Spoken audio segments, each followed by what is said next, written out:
Hey, it's vjay, and I hope you're having a Beatle day.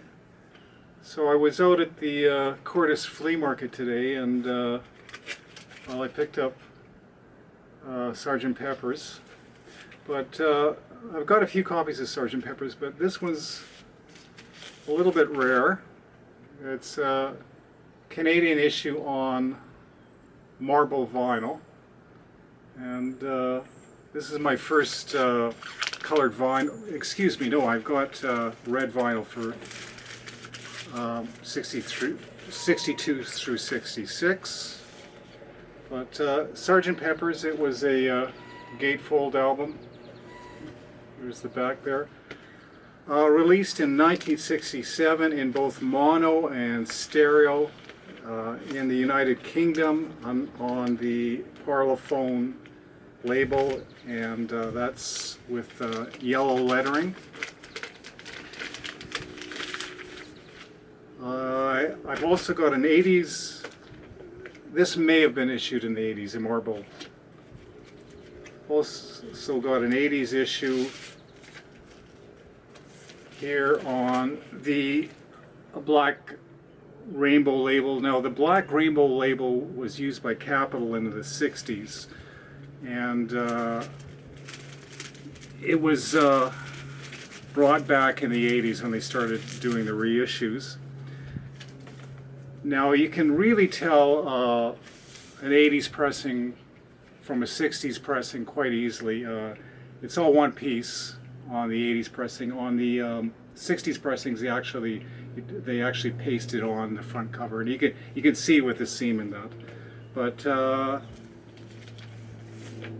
that is my 80s version, and I've also got the 50th anniversary picture disc there, and that's sealed, and it will remain sealed until I sell it sometime down the road. But anyways, that's my free collection of Sgt. Pepper's, and on to the voiceover to tell you a little bit about the history of Sgt. Pepper's. Yeah. Sgt. Pepper's Lonely Hearts Club Band is the Beatles' 8th studio album. It was released in the UK May 1967 and in the US of A June 1967.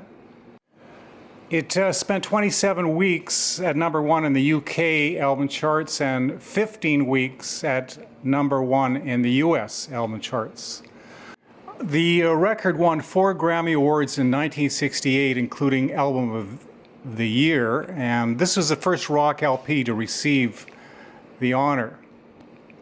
In August of 1966, the Beatles permanently retired from touring and took a 3-month holiday.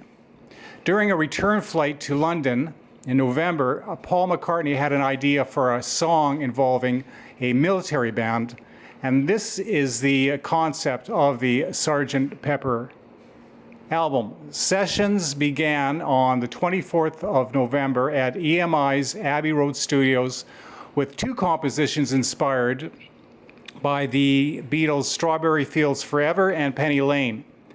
But after pressure from EMI, the songs were released as a double-A single and not included on the Sgt. Pepper album. The title track was recorded in February 1967. The cover was designed by British pop artists Peter Blake and Jan Haworth.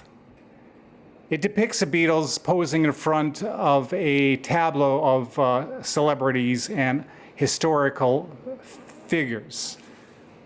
This album was regarded by musicologists as an early concept album and incorporated a range of influence such as vaudeville, circus, music hall, avant-garde, Western, and Indian classical music. This is regarded as the first art rock long play and is one of the best-selling albums ever released.